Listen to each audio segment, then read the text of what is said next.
My people, now good evening. We thank God again for another opportunity where we say we don't still get for this program this evening. Like you know, my name now F.A. Osafoa, and the program will be say they watch now Uduota for independent television.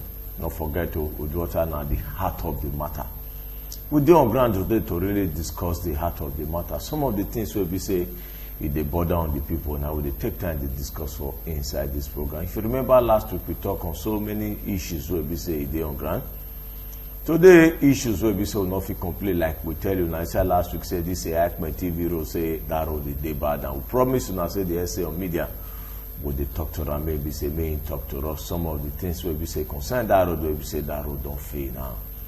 I'll be letting me one day studio now, my brother, Professor Osagede, in the day with us. Prof, good evening. Good evening, sir. How body? Body day, with the look go around. Well, like I know Akpololo in of join us today, you know, so they always tell Akpololo since say a battle. He don't go now to go prepare, to go wait for us, so all the goodies and all the things so one drink that day. He don't go to go prepare, wait for us for inside this program. But before we start, we could join our brother Dennis Sofik in the waka different areas. We go join Dennis Sofik now. They give us all the news we say in get for inside this program. When they come back, we'll join our brother Dennis Sofik.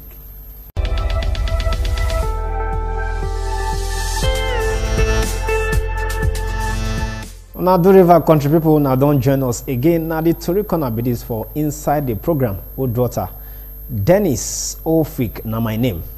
Well, Matadori Shawan this evening now say former governor we first did for Anambra State before, Peter Obi don't yab the conditional cash transfer where government they do for the country. Nigeria government don't they pay people where they say they poor where 5,000 naira pegolo under their National Special Safety Net project.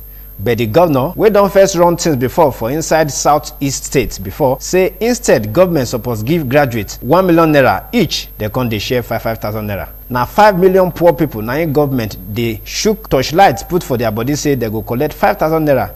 That one are like $14 every month. But Oga Peter will be say, waiting the country need, now leaders them, we be say go sabi how to manage waiting the country gets. No be person we go they share the money we be say it dey the country anyhow.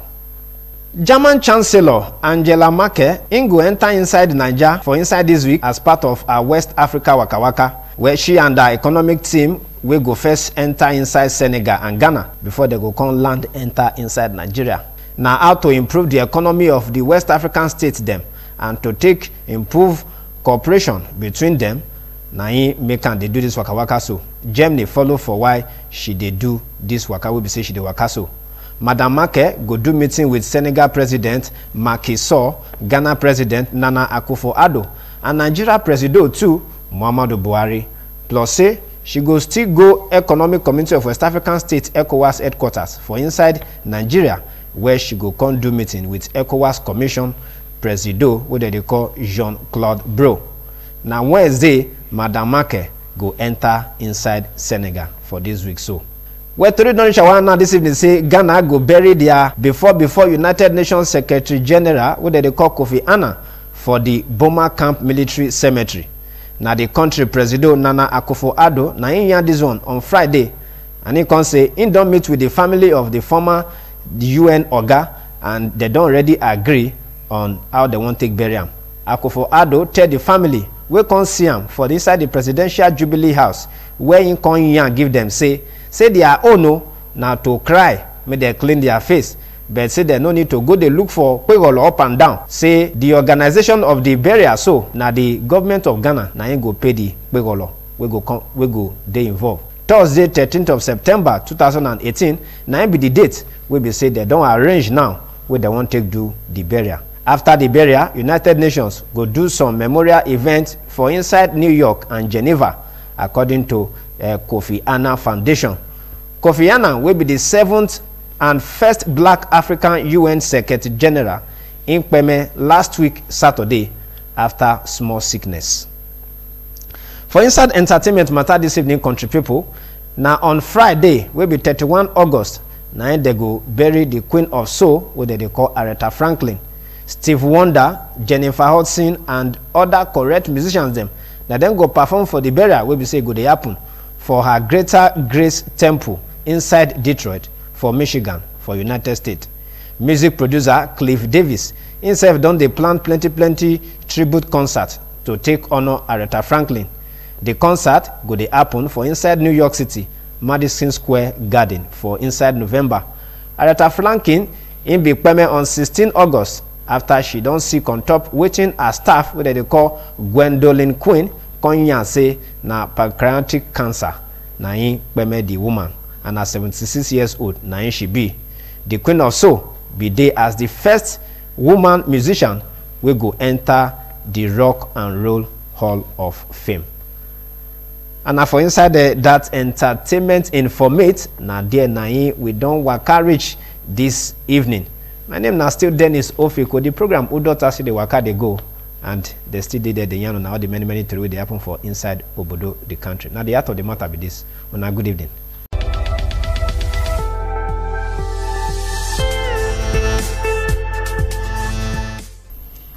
We don't come back again from our brother Dennis Ofik. May I greet my prof again. Prof, good evening. Thank you very much. How buddy? We dey fine or how things now? The rain just dey disturb. For Uduota. We know say now Uduota road are supposed to talk now. They don't come back to site now. Which can come back? They never come. I got there yesterday. But the rain not make them come work now. You see, make we dey see the caterpillar. When we see caterpillar, we go to get hope. We don't know where the caterpillar. No, but we never see anything. Make we get hope. But mind you, before they begin to do that Uduota road, they're supposed to do adjoining roads where people go they pass, they enter their house before they finish that road. Okay. Because if they all block that road tiny now, if they all block that road, they repair the road where citizens of Uduota and Amagba go they pass. No other journey road. If they go past, go by their side, go enter Amagba. We want people who dey decide for Uduota, you go to have them to come enter. So what I want make government do for us now, in addition to what we do the beggar, those adjoining roads, as they block one side, they repair one side, people go they pass the other road, they enter their various houses. Well, probably not the down, Prof. Well, I know say the time will take join our IC on media and go they give us. Okay. But you get things with that they always they talk for your back. Some people go just look at you, don't tell you say, this Prof they young go. How come at this age you become professor? How you take you achieve them? Anyone will want be like me, go suffer like me. Yeah. You know why they talk? My father was a poor man. My mother was a poor woman. Even our community, where would they stay? Where we rent house, room and a parlor? Yes. People where they around us, they call us poor. I do, you know what they call a bouquet? Yes. I do that one. I sell toilet roll for ring rounds. The first person to sell toilet roll. I sell ice water, cold water before ice water. That cold water, now you just put water, carry the cup for inside water, cold water there. The ice block don't block.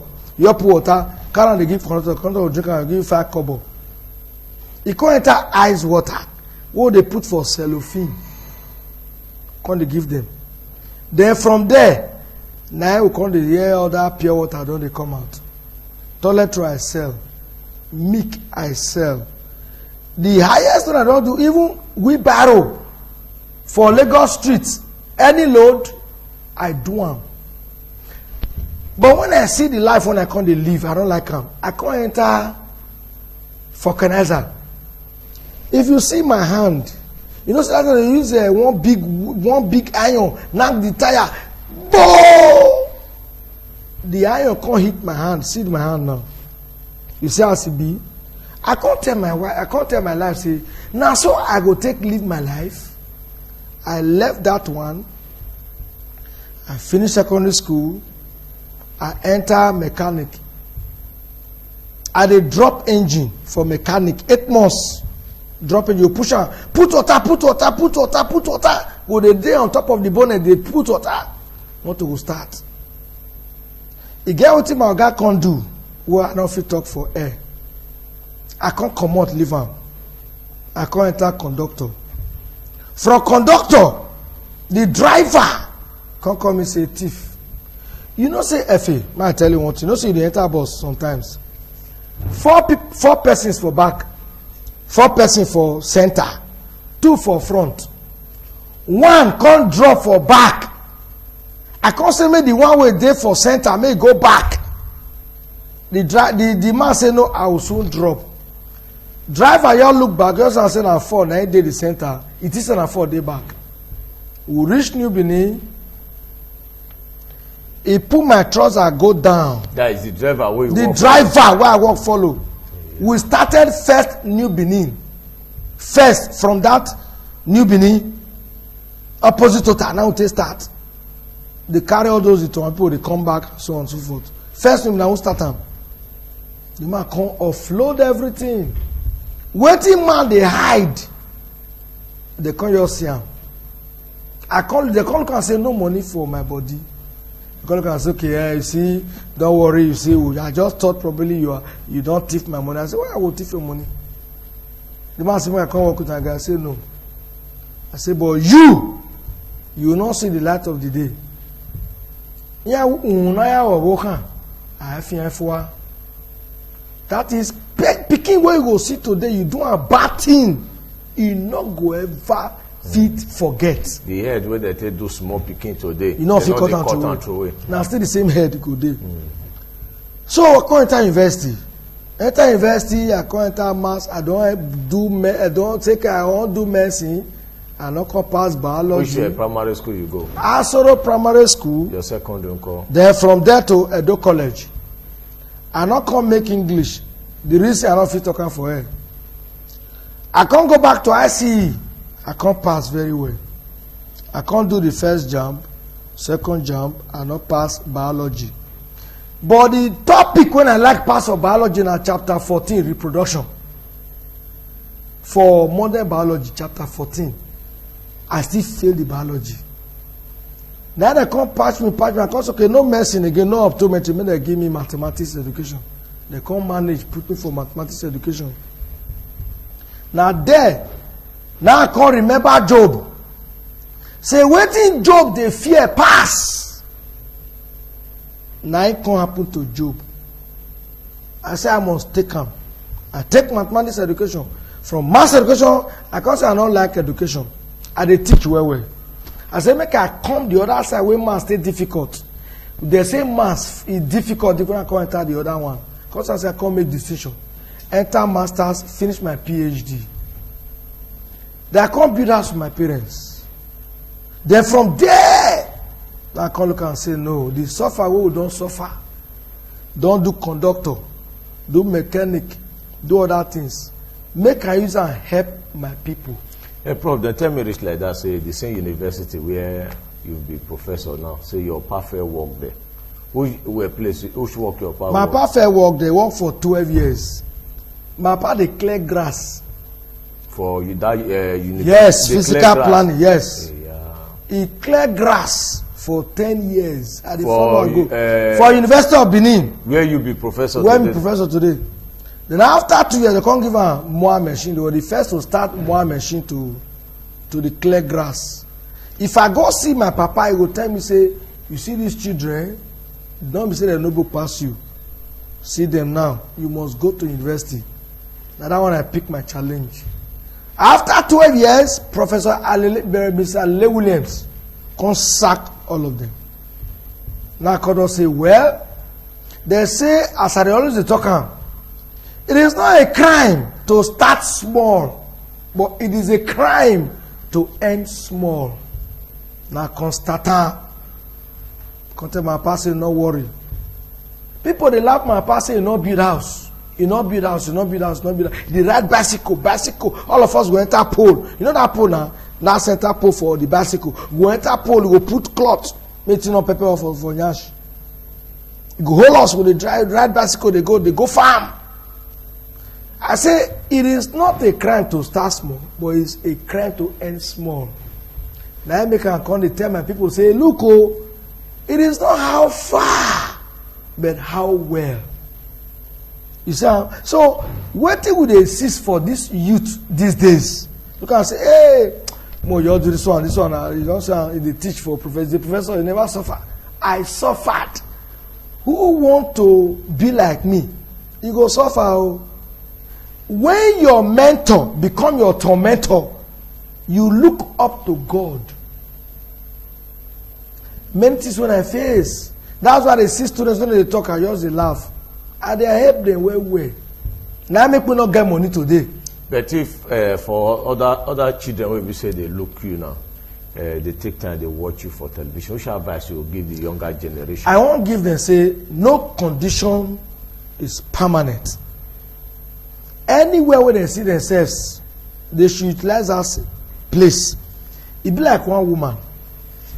You see one woman where they say akara. The woman they make up, all the queue they buy akara.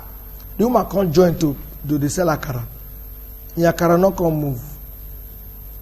You see the other woman they say how much they make for gain for this year where they sell would be by wheelbarrow. The woman say they make money well like 5,000 naira with all this gain. We say hey, this woman enter to sell yam.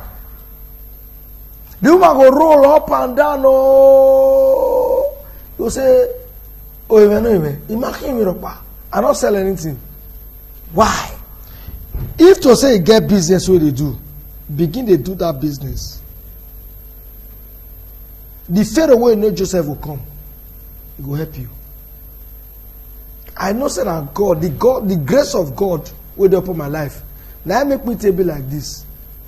If you look all the things that I don't do for when I'm small, I for don't die tete. But because of the zeal, my father say, if you fall, look back and check what it make you fall.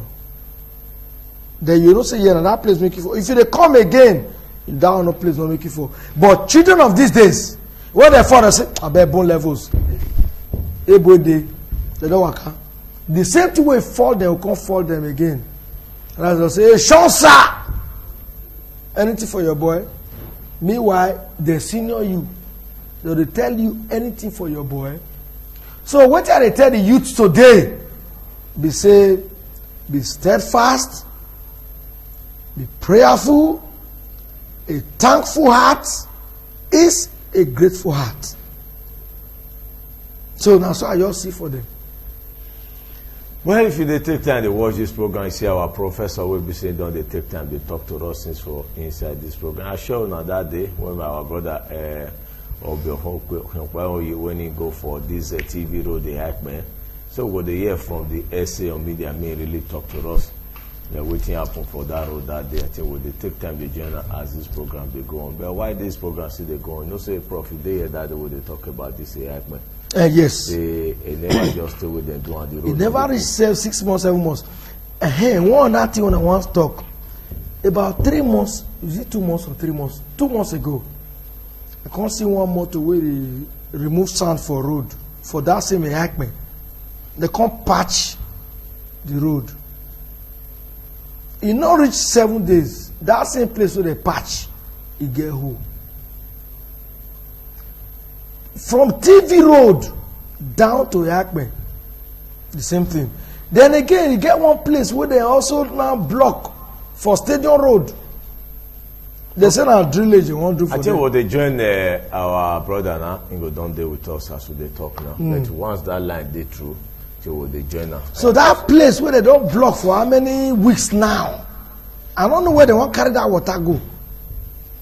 As you that curve to Airport Road for that Akenzua Road. Those are they don't block them. Now they set drillage, what they call them, a gutter, big gutter. Where that water won't go, I never know. You will see the other street, adjoining streets. The adjoining streets, they don't break some houses where they take the gutter. I think more quick they join now. I think SA Media ain't don't deal with us for inside this program. Good evening, sir. My brother. Good evening. You dey on to Uduota now for independent television and everybody they listen to you now. Does you want to know your name and your office? Sato Governor Baseki on Media and Communication Strategy, Mr. Crusoe Sage. I agree thank you. You know, say we joined you inside last week for this program when we asked you about this TV road. They act me say never tell what they do and the road don't they pull. Some say they don't complete, why some say no the road they see they on and they never complete. 1 year from you, the condition of the road. The truth is that road is not completed yet. People when they complain about the road now, people when not understand how the process of road construction they go. Road construction are different stages now in the day. There is the initial stage of drainage construction, the one when we call gutter for pidgin English. Then from there you do some kind of earthwork. From earthwork they will do initial course, initial coating on top, and then they go leave and make them test them, pressure test them. That pressure testing will now reveal the areas of the road when get problem, when they never do well, when still need amendment. You understand? Before they come amend all those parts when the pressure shows say get problem, before they will finally come lay the final coating on top of them. That stage it is now, that stage of pressure testing. Now all those failures when you see for different portions of the road, that the thing when make them leave on like that be that because to say they just complete everything at once, immediately come up for there, the thing will begin spoil. But as they leave and make people walk out on top, make motor climb by, make trailer climb by, make rain beat them, it will come reveal all those spots that are not yet, in the best shape that they should be. And then that they will come finally fix all those parts, make them, amend them into the way they're supposed to be before the final coat we put on top of it. So the straightforward answer to your question is that road, they never complete them at all. Works in the go on that road. So what about this silo road issue? Somebody they tell us for inside our program this morning for Manaranta say the whole silo road don't bad finish. Yes, well, what thing I go talk for that silo road, say once the road is constructed anywhere in the world, it is supposed to be under maintenance. We just the road not just remain like that. Like no matter where they do in the world, even after this special testing when I talk about for TV, the argument. Sometimes for some reason maybe water burst pipe near there. The road can suffer some setbacks, and so that road is a part of what government is doing.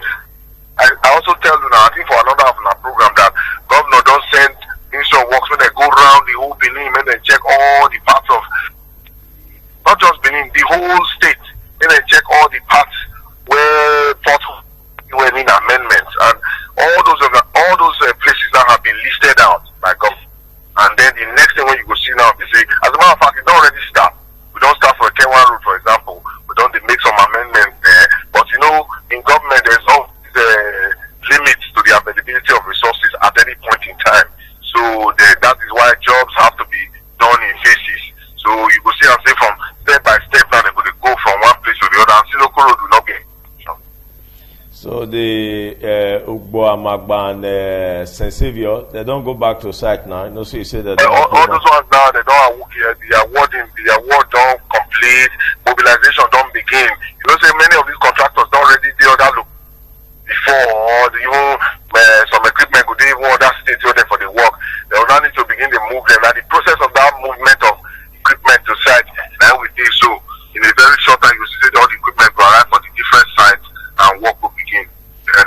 We salute you the time you take join us this evening for this program. I thank you now, my people. God bless you and for help to inform the people about what they happen for the state. Well, Prof, you hear when our brother Kuso in the talk us concerning this road. They tell us now say the road say they never complete them. This the TV road. The TV. No, say that they will complain. Say we complain. OJ they do the road here now. We be say the road don't bad. Now he don't come on air to tell the populace, the masses, we vote Obaseki in say now stages of road, the stages of construction are there. Now the mama way they hack me we don't know what to be the stages of road. You know if you know. But as he can explain it today, me say yes, they don't want the pressure, both cars, trailers, make they pass and make they see wetin spoil. Therefore, they can't do the final coating. Now that will be the one when I take for inside. Because like that now, people don't know. Now in the inside, you be like a person who knows read ABD figure, you say make you read ABCD. If you read ABCD reach Z, you say make you can't read ABD figure, you don't go feed one. You go say, well, now you're coming. 26 alphabets of A to Z. You don't have 23 and 22. So you go, they look like say the thing hard. So since it already clear us, say now stages. Now they don't do the first one, test running. The test running, trailer don't pass them. My small motor don't pass them. Your small motor don't pass them. The big one don't pass them. We dey see potholes. So now those potholes will fail. Now they'll come reinforce. Yes, according to him. According to they'll come put the final layer. They will not say yes, it don't work. You get some place where they say where they put water TV road by that 5 junction. Water. That is the roundabout. Roundabout. Water. Not be here. If you reach from Selucia to Tom Line pass, go reach before Uselu Market. Baba, I passed there yesterday. I have to reverse. From that Uselu shell, go past technical, medical. Medical itself another bad area. Very bad. Medical would look so very bad. See water, even though they construct for Universal. Off Universal, I can't go link to technical school road. See water. If you gutter full everywhere. You take past them. Yesterday, I tell you. Yesterday, water full out. How we go take up this menace of flood? But they say when rain they fall like that, there's no way we know they see erosion like that. But the time when it stay finish, no matter. If for another 1 hour, 2 hours, we won't see anything like that yesterday, for the area. That should say the drainage they work. Yesterday, as I enter, rain don't stop. If you see water, more to the off for inside. I not pass to Selu, Tom lines. I not pass because that was a no go area. Now gridlock, grid. No be saying hold up. No be saying how they call it go slow. Hold up. This one is grid. That is hold every hold up on the no car fit move go back, no car fit move for front until something happen for front. Then the consequent thing doesn't move. Even with that small grid, I have to turn, go past medical. My brother. Again, another place where I want to talk again, Upper Onguna. That place after Heritage Assembly Junction, after what was it called? These guys, Iyona One Church, Miracle Assembly. Before you will go New Covenant, that place is a no-go area to the end. You shall say, governor, get work to do. Now the road bad or no drainage? The road bad, no drainage. Even your staff want to quench for inside water one day. For the same area? For the same area, I have to come out from my own with my family. I can't push am. All of us can't push enter inside water. That you can't have that our colleague? Yes, your colleague. I work for TV here. Colleague say, see what you dey face. I say, no worry. You can't say you go report. Now I you now say, come be yes, reporter. the reporter. I said, Governor Obaseki not be small pikin. Now economist, you know what they do. You don't understand. So, but people will surround them. No one let them see what they do. But you know if you talk because I think our governor, if they during the Adams, 9 days for good. ecological. Might tell you. You know why? Why would they talk so well? You where they watch football, you will know who not play well. Yes. You will not play well. But if you enter, you know if you play. GE Godwin I said Obaseki. He's very intelligent and wise. If he put around himself those mediocres, You not go see road. Okay, like what you say is supposed to know when you don't know now. No, see. You see, there are things you need to throw out. Throw to those academia. Like as I complained, the book don't deal with me. I for bring and come. He talked to me straight one-on-one. He said, okay, I said, Baba, give me your number. For this decongesting Edo State. In fact, Benin Metropolis. I'm quoting him. I know the post. You know, I said, okay, we talked. After we don't talk, finish, because okay, make I give so person. I said, okay. The man come and say, governor, they call. I can't write the proposal. The memo. I can't give her the whole proposal. I hope he say go reach governor hand. People they sidetrack the things from the governor. Governor no they fit see everything. At the end, the recommendation when me give, I can't say I'm after 4 months. Now I call the man say, he's saying they Houston. If you come, we are going to see the governor. I say, what kind of rubbish is this? So that's the reason when governor, people want to say, governor, we can see governor. I say, no, we can see you. But if he come into university set up and pick those who really know what they do, my brother, this man will even get third term, not even second term. Because he don't use everybody face himself. Now we say they give money now like other people, other politicians. But if you see what they go on for Nigeria, even those academia, many of them are politicians. See, there are academia politicians, there are real academia. May I tell you what you don't know. When you don't work with government and you are real academia, you don't see what they enter your hand. You go to play to the tune of government. You see, our government is going to do this. We are trying to do this. But when you are really thorough, you will tell governor, say, governor, see what they see. No! You go face am. If na person wey alcohol dey chop food for a body, you go know say, you know, better hammer when I want to know. Mostly when you don't live there. Yes, you will live there. No, you say, government, we are trying. No, upper Akawa. No, we are trying. No, we have already surveyed that place. Meanwhile, they give us false information. Governor cannot be everywhere at the same time. It cannot be. People like mathematicians like us, you will say, oh boy, check this place. We will tell them the truth. You don't tell where Nyash dey back. Every outside with the kettle. But for the sake of the time we will take the I think we go sorry for some of those language. But while we see the move now, we dey discuss, we don't look issue of the road where they grind, don't look some of the things where we say the government need to put in place. But with all your experience, what you think go put to make sure say some of this area now, where we say the government don't they talk about say they want really tackle, say all this one they really get it right, and when they do it lasts. It still depends on the construction company. When Oshomole use like the kick block to see whether it's strong. Whether it's strong or not strong. Would they call our GE Obaseki? But the Siloko, when they ask SA on media just now during the Comrade governor, let them do that Siloko road. You sure say go Siloko road?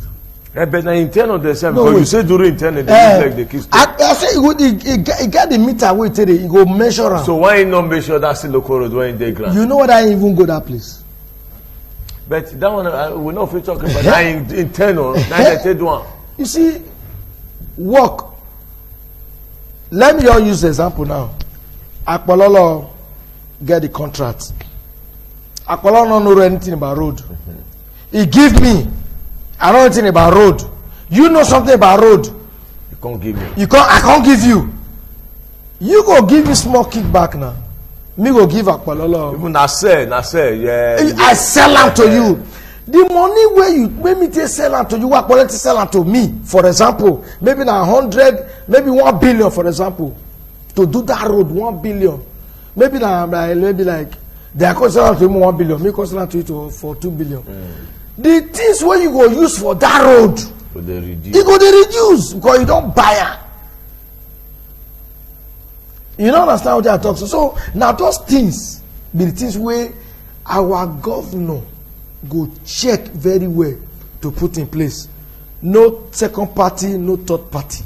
If you are here, you are here. You don't see some barristers that construction company they get. Barrister. They'll say barrister son of social place. Maybe son of Sagede, barrister Sagede. I get links with governor. Oh, they all give me the thing. I say, give me, I know what you all give me. Me go 5 person, I won't give. Now 5 person, you won't give. Me, why? I don't know anything about road. I don't collect the contract. But since when this government come up, Black said they want things like that again. Yes, they know they do that one, but it's still there. SC on media tell us the reason why that took Bo Amagba and St. Savior take time. He said they want to look for qualify and the cheapest one will be say go do the work fine and the money not too big. Say they make a delay. You know why they say the day when you buy clothes, 9 days expensive. Yes. After you don't they wear them, you look and say, man, when I buy this clothes that time. You say dear. When you buy your first motor, I you say dear. How much did they sell now? You dey feel me so? So now that one we dey talk. The day when they buy, you bring quotation 1 billion to repair 13 roads. You will look and say, hey, very cheap. Now bring 1.8 billion. You know the material where you want to use. Some of these school uniforms where they use, so some of these school uniforms, okay, how much you use? Say, no, you use 5,200 for shirt and trouser. Also, I use 6,000. It depends on the material. So the one where you say 5,200, you can't give that one. So you go hard because you want cut cost. Every company want to minimize cost, no problem. But you minimize that to the extent that it will not be detrimental to you at later. You will say, now money will pay me now. And the person called the verse say, now what do you tell me? Now what you tell me, I'll do. It be like as in a roof house. Not say for this aluminium, that they see 3 point something mm, how they call them? Yes, 3.5, 3.5, 4.5. 5 point. Then you don't pay for 5 points. They can't use 3.5 for you. How you go tell no? And that one common among them well. Very common. How you go tell no? You will not know building. How you go tell no? And Muslim when they don't hang on. They don't hang on. You go feel. What you will tell the field? We will be wise people. You know, say small must fall for grand. You go take and you bend down. You say this is 3.5. Everything from this store, bring it down. They'll bring them down because now 3.5. You paid for 4.5. They want to maximize their profits. That is the reason why those states and Nigeria they grow. Now let me go chop. Let me go chop. Let me chop. They pay for 4.5 mm. You go bring 3.5.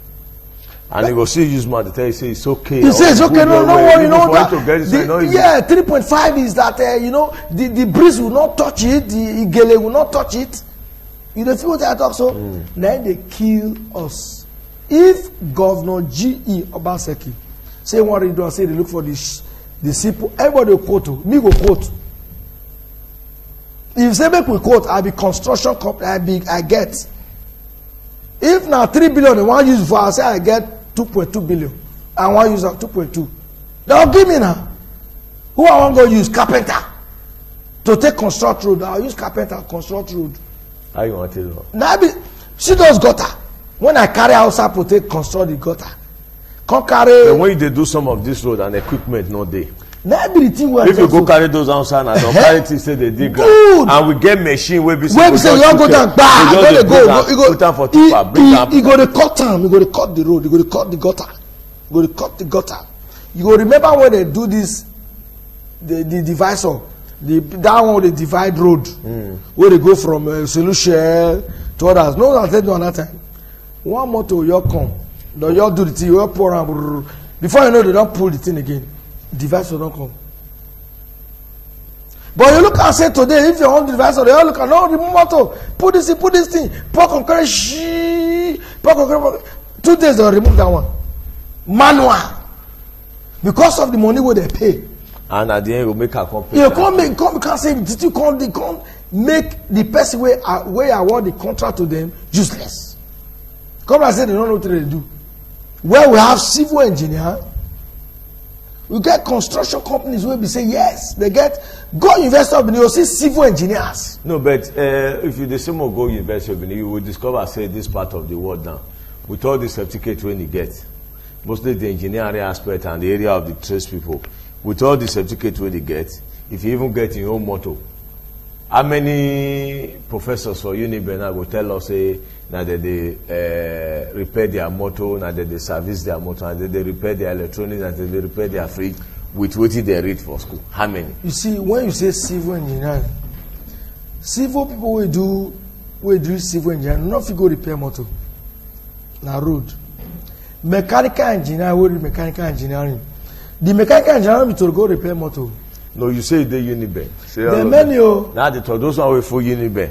They really feel boast. They do this work by themselves, or then they call people come they do it not be safe to call people. If not their motor spoil, like me, my motor spoil, I go enter on that motor.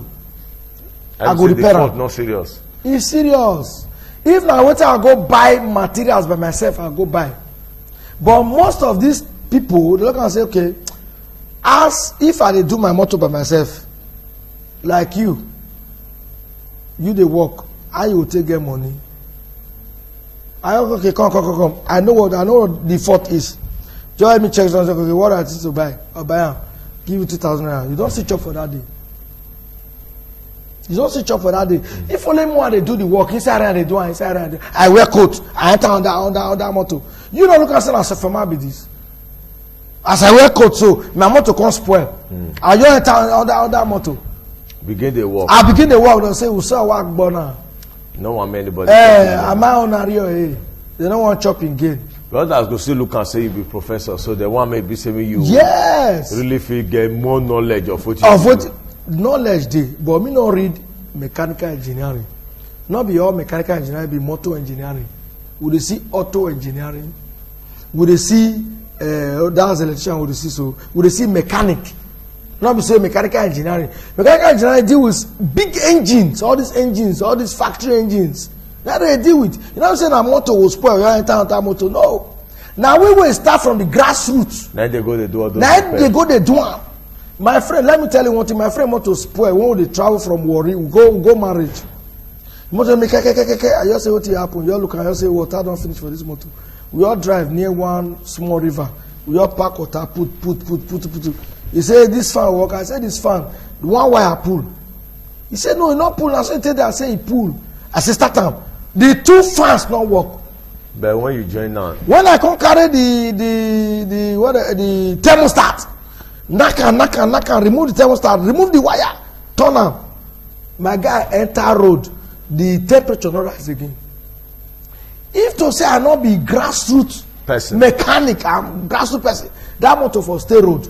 Person can say, okay, you see, there is one thing, the crankshaft is dead, you go to spend money. Like some of those boys will be say when they walk out for road, or they begin to tell you, say, hey, see something for your motor, whereas nothing happen. Nothing happen.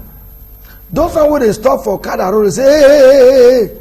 Those one are thieves. So if you park, now you know. So when we marry all these discussions together, I can't join for all the experience we be say you get for life. What you go to encourage our youth? Our youth, they never start to work. You see, that word, I must make am. Capital M-U-S-T, I must make am. Now they make many of them, they fall apart. They fall apart well. You see, when you are stable, you dey work continuously. You do your things diligently. That's why people they pray, say, God, trouble my helper. Your helper, when one supposed to help you, he get wahala, he go fit come help you. You not fit help you again. So if he can't help you, he go remove come from that place, establish you. Establishment is what matters. You dey feel me so? So now that one with the youth, I'm supposed to encourage the youth. Might tell all of now to go carry gun. They go with chant people. My brother, I would have been in that state, but because of the grace of God and mercy upon my life, I say book is very good. Now enter inside book, they read. Today, now money they find me. Not be me they find money. My friends were looking for money when they graduate. They look for money, hey, MBA, look for money. Me, they pursue degree, they go. Now your sister comes and say, hello, please, can you be a consultant to us? This is a problem. You go away now. Tonight then they call you now. Yes, they call me for every business. If I don't know the business or whatever they call me for, I'll tell my friend, Soko boy, see, follow me. You go in front. You do the thing, you give me a cut.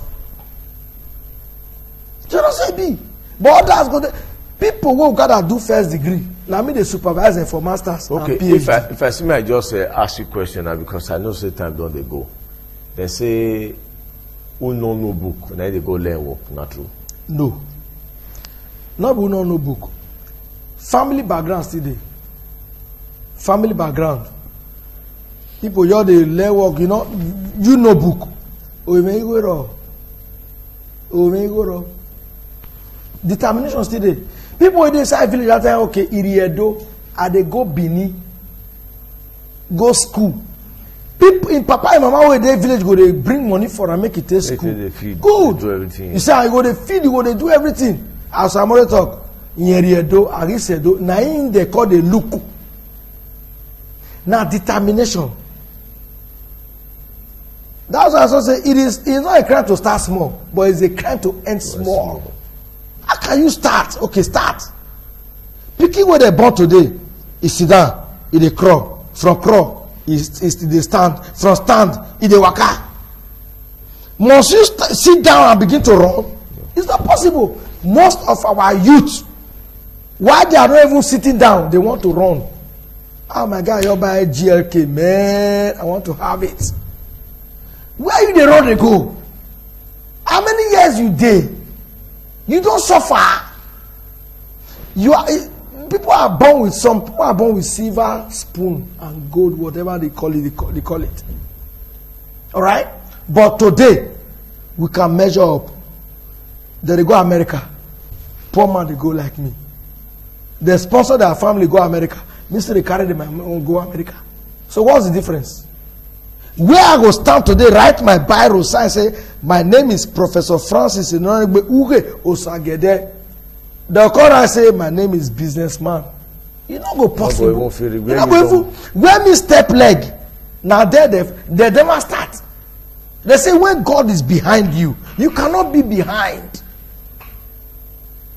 So automatically when you grow come, you should say person will say is decide to learn work. Later I decide to go school. Good. Not be say excuse say I can't draw you back. No, not me. Just say me they determine your life. You know say someday they will talk and say one boy, let me say go call it boy. Come and say see my papa that time you see my papa your help and I say how's your party help us? Call you home me I wear the boot. They carry me enter for street to street. No money. Now he sponsor me. Say no, my papa has done well for you. I say how? I said, you learn work. He said, yes. Which your work will learn? He said, carpentry. Okay. I said, okay, now, see my father's house, see the leak from beginning to the end. Estimate what you want to take. Fix them. He said, 10, what they call them? Zinc. I said, what about the wood? He said, the wood, they pay go 11 hours here. How you want to go 11 hours here? You get what I'm saying? And he was crying. But they go in the area. Can you imagine what I'm saying? Some people will even senior me. Sure, sir. Why? I don't go school past them. Who see this coat now will say this man they enjoy.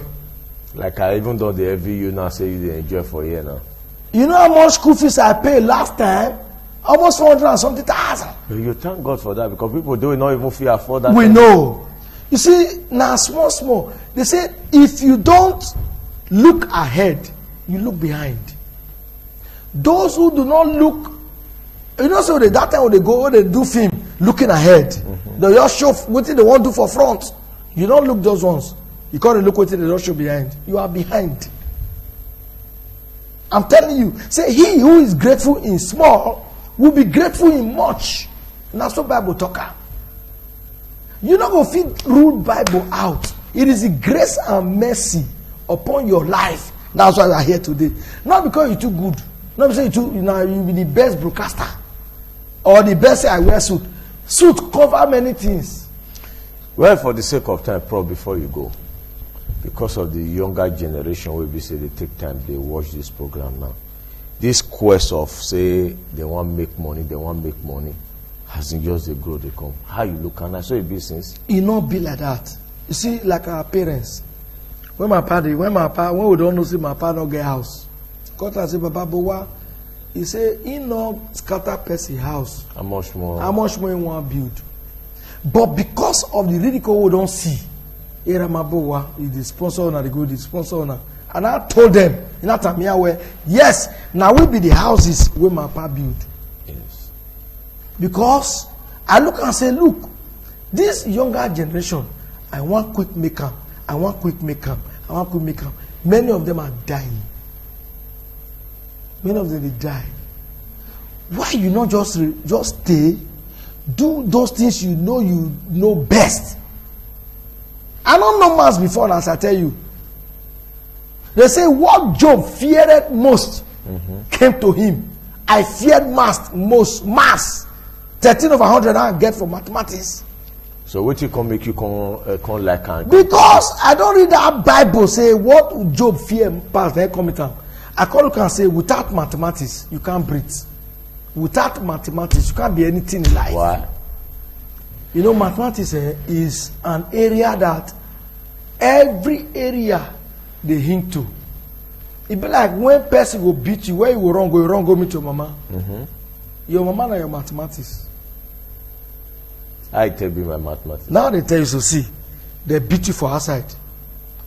You can't lean on your mama. Who beat you? Why you beat my pikin? You don't really, you don't they fight for you. So how the mathematics now consider the position of now they tell you so. See that woman, that mama, now she be your mathematics. You know why? They say mathematics is the mother of the whole world. Mathematics is an application to every other. Engineering, you don't need maths. Law, self to calculate, you need maths. Even the way they talk, they need maths. So when they beat you for outside, you run go out. Iye will hold you. Hey, what happened? Why they beat my son? Your mother is your mathematician.